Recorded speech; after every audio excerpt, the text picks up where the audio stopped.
Video को आगे शुरू करने से पहले जियो पॉलिटिक्स की इंटरेस्टिंग अपडेट्स के लिए चैनल को अभी सब्सक्राइब करें।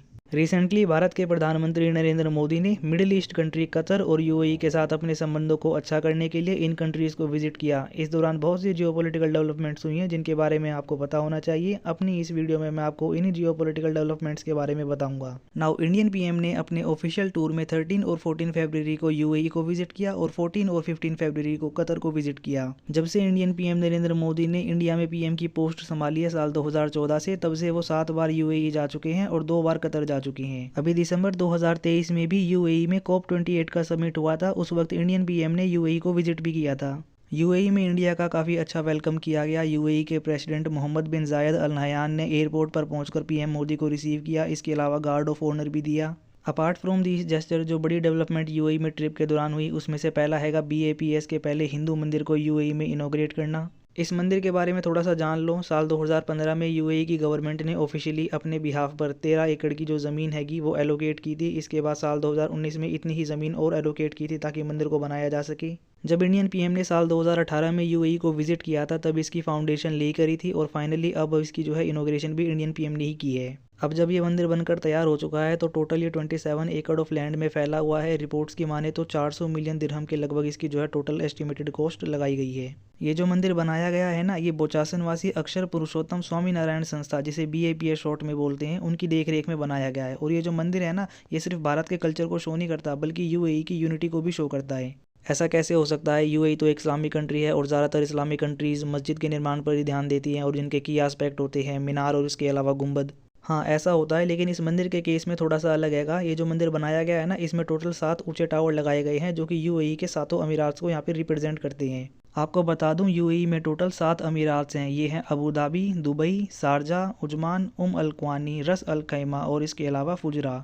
2 दिसंबर 1971 को इन सभी अमीरात ने डिसाइड किया कि यूएई नाम की एक कंट्री बना लेते हैं और एक अम्ब्रेला टर्म के नीचे आ जाते हैं, वो ज़्यादा बेहतर रहेगा। और इन अमीरात्स के बीच में जो यूनिटी है ना, वो इस मंदिर में क्लियर कट शो होती है। आपको बता दूं, अभी कुछ समय पहले यूएसए के न्यू जर्सी में एक आइस्कॉन टेम्पल भी खोला गया था। वहाँ पे जो एक स्पिरिचुअल पॉन्ड बनाया गया था और उस तालाब में मैं आपको बता दूं, यूएसए के ज़्यादातर तालाबों का पानी, इसके अलावा नदियों का पानी डाला गया था। और ये जो तालाब हैगा, ये यूएसए की यूनिटी को शो करता है। यूएई की बात करें तो जो यूएई की पॉपुलेशन है वही 90 लाख से 1 करोड़ के बीच में है और इसमें 30% से ज़्यादा जो है वो इंडियंस हैं। और इसमें से भी एक जो साइजेबल पॉपुलेशन है ना, वो वाइट कॉलर जॉब करती है। Rest of are blue collar job करते हैं। पर एक साइजेबल पॉपुलेशन है जो यूएई में बड़ी फर्म्स में अच्छी अच्छी पोस्ट को होल्ड करती है।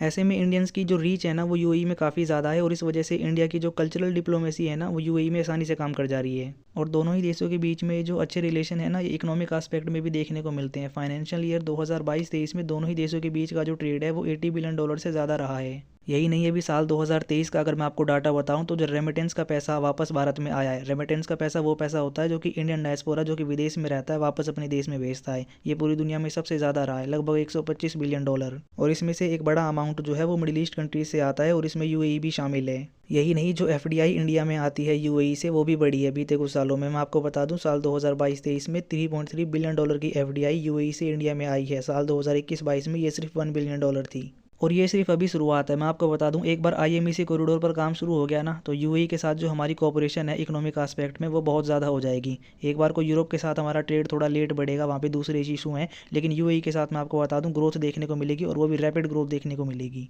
और दोनों ही देश ये बात अच्छे से जानते हैं, इसीलिए इस मीटिंग के दौरान दोनों ही देशों ने अपनी ऑनलाइन पेमेंट सर्विसेज को लिंक करने के लिए कुछ पैक्ट भी साइन किए।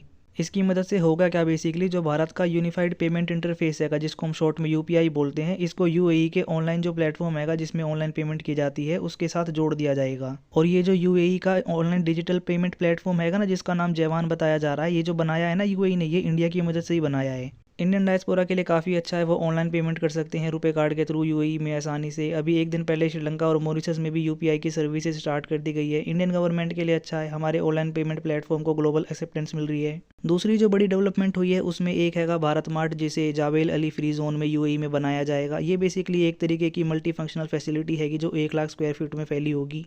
ये बेसिकली इंडियन ट्रेडर्स को जो यूएई में एक्सपोर्ट इंपोर्ट का काम करते हैं उनको वेयर हाउस की फैसिलिटी प्रोवाइड करेगा। हमारे लिए काफ़ी अच्छा है। साल 2025 तक जो है इसके स्टार्ट हो जाने की उम्मीद है। प्रोबेबली उससे पहले ही स्टार्ट हो जाएगा, जिस तरीके की कोऑपरेशन दोनों देश दिखा रहे हैं। ये डेवलपमेंट्स काफ़ी अच्छी हैं, लेकिन हमें ध्यान रखना है हमारा कंपटीशन या चाइना के साथ है। चाइना यहाँ पे पहले से ही अपना ड्रैगन मार्ट कंट्रोल कर रहा है इंडिया के हाथ। लेकिन एक अच्छी खबर ये भी लगी है कि इंडिया जो है कोलैब कर रहा है यहाँ पे डीपी वर्ल्ड के साथ। जिन्हें नहीं पता उन्हें बता दूँ, डीपी वर्ल्ड बेसिकली इंडिया में जो अडानी पोर्ट्स है ना, इसी तरीके से यूएई में जो बड़ा जाइंट हैगा पोर्ट्स का, वो डीपी वर्ल्ड है। अपनी इस ट्रिप के दौरान इंडियन पीएम नरेंद्र मोदी ने जायद स्पोर्ट्स सिटी स्टेडियम में एहलान मोदी नाम का एक कार्यक्रम रखा गया था। इस शो को होस्ट भी किया। एहलान मोदी का जो हिंदी में मतलब होता है, उसका बेसिकली मतलब होता है वेलकम मोदी। ऐसे जो शोज़ हैं आपने देखे होंगे, कुछ समय पहले ऑस्ट्रेलिया में भी हुए थे और यूएसए में भी हुए थे। ऑल दो ऑस्ट्रेलिया और यूएसए में जो शोज़ हुए थे उनका एक पॉलिटिकल मोटिव भी था, वोट्स को गेन करना इंडियन डायस्पोरा के। लेकिन यूएई तो एक डेमोक्रेसी नहीं है इंडिया, ऑस्ट्रेलिया और यूएसए की तरह। इसलिए ये जो शोज़ होते हैं इनका कल्चरल इंपैक्ट ज़्यादा होता है। इंडियन डायस्पोरा जो है वो अपनी माइट शो करता है। ऐसे शोज़ आपको किसी भी दूसरे डायस्पोरा के किसी भी लीडर के लिए देखने को नहीं मिलेंगे।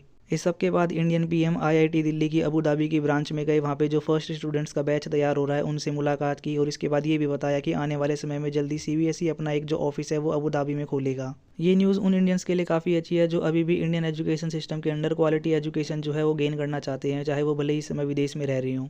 इसके बाद वर्ल्ड गवर्नमेंट समिट जो कि इस साल दुबई में हो रहा था, इसमें तुर्की, इंडिया और कतर को चीफ गेस्ट के रूप में इनवाइट किया गया था। इंडिया ने यहाँ पर भी पार्टिसिपेट किया। इस बार की जो थीम थी वो थी shaping the future governments. UAE की अपनी ट्रिप खत्म होने के बाद इंडियन पीएम ने कतर को विजिट किया। कतर में इससे पहले वो साल 2016 में गए थे, और साल 2016 से पहले इंडियन पीएम साल 2008 में मनमोहन सिंह कतर गए थे। एक बार को टाइम फ्रेम काफ़ी ज़्यादा हैगा और विजिट कम की गई है, लेकिन अब की बार जो विजिट की गई है इसकी ग्रेविटी को आप कम नहीं आंक सकती। कतर को अगर आप मैप पर देखोगे तो एक छोटा सा गल्फ कंट्री हैगा। इसकी आबादी भी लगभग 3 मिलियन के आसपास है। अपनी आबादी से 5 गुना ज़्यादा तो इन्होंने यहाँ पे जो फॉरेनर्स हैं उनको सेटल किया हुआ है, और इसमें से एक बड़ी आबादी इंडियंस की है, लगभग 8 लाख। और ये जो आबादी है कि ज़्यादातर ये कतर के लेबर सेक्टर में ही काम करती है। इसने कतर को डेवलप करने में काफ़ी रोल प्ले किया है। आपने देखा था अभी कुछ समय पहले जब फीफा का वर्ल्ड कप कतर में ऑर्गेनाइज किया गया था, तब जो स्टेडियम बनाए गए थे उसमें जो इंडियंस हैं उनका कितना क्रिटिकल रोल था। कतर विजिट को अगर मैं आपके लिए समराइज करूँ तो विजिट से पहले ही जो बड़ी डेवलपमेंट्स है वो हो गई थी। चाहे वो इंडियन नेवी के 8 फॉर्मर वेटरन्स को, जिनको पहले फांसी की सजा सुनाई गई थी और उसके बाद उम्र कैद की सजा सुनाई गई थी, उनको 12 फरवरी को छोड़ दिया गया। एक और बड़ी डेवलपमेंट पिछले हफ्ते गोवा में जब समिट हुआ था, उस बीच कतर और इंडिया के बीच में हो गई थी, जब तय किया गया था कि भारत का जो पेट्रोनेट हैगा वो साल 2029 से 20 सालों के लिए कतर से 7.5 मिलियन टन एलएनजी खरीदेगा। ऐसा ये कॉन्ट्रैक्ट 25 सालों के लिए साल 1999 में साइन किया गया था, जो साल 2004 में शुरू हुआ था और अब जल्दी खत्म होने वाला था। भारत के लिए अच्छा हैगा क्योंकि भारत अपने सबसे ज़्यादा जो गैस है वो कतर से ही खरीदता है, लगभग 48%। और इंडिया के लिए ये बहुत अच्छा है। मैं आपको बता दूं, हमारी इकॉनमी काफ़ी वास्ट है, हमारी पॉपुलेशन काफ़ी ज़्यादा है, हमारी इंडस्ट्री काफ़ी तेज़ी से एक्सपेंड कर रही है। ऐसे में हमें ऐसे रिसोर्सेज चाहिए जो कार्बन डाइऑक्साइड का एमिशन ना करे और हमें अल्टरनेटिव अच्छी एनर्जी प्रोवाइड करें। ऐसे में अगर हमें कतर से सस्ते दाम पर एलएनजी मिलती है तो बहुत अच्छा है इंडिया के लिए। एक और डेवलपमेंट जिसके बारे में आपको पता होना चाहिए, इंडिगो ने भी बताया कि वो 5B737 मैक्स बोइंग के 8S विमान जो है, जो अभी कतर के एयरवेज के पास है, उनको 6 महीनों के लिए लीज पर लेगा। डील में तय किया गया है कि जो कैबिन क्रू है वो इंडिगो प्रोवाइड करेगा, जबकि मेंटेनेंस, पायलट और एयरक्राफ्ट कतर एयरवेज प्रोवाइड करेगी। मुझसे पर्सनली पूछिए तो कतर की जो ये विजिट थी ये सेरेमोनियल ज़्यादा थी, क्योंकि जो बड़ी डेवलपमेंट्स हैं वो पहले ही हो चुकी थी। फिर भी बंद दरवाज़ों के पीछे कमरों में क्या कुछ डिस्कस किया गया ये तो आने वाला वक्त बताएगा। लेकिन इतना साफ है कि मिडिल ईस्ट में इंडिया की ग्रिप काफ़ी स्ट्रॉन्ग है। चाहे वो इजराइल हमास की वॉर हो या पाकिस्तान का फैक्टर, इंडिया की ग्रिप मिडिल ईस्ट में स्ट्रॉन्ग ही है। फिलहाल के लिए ये है इस वीडियो का एंड। अगर आपको वीडियो अच्छी लगी है तो वीडियो को लाइक कीजिए, अपने फ्रेंड्स के साथ शेयर कीजिए, मेरे चैनल को सब्सक्राइब कीजिए। See you in next one, till then have fun.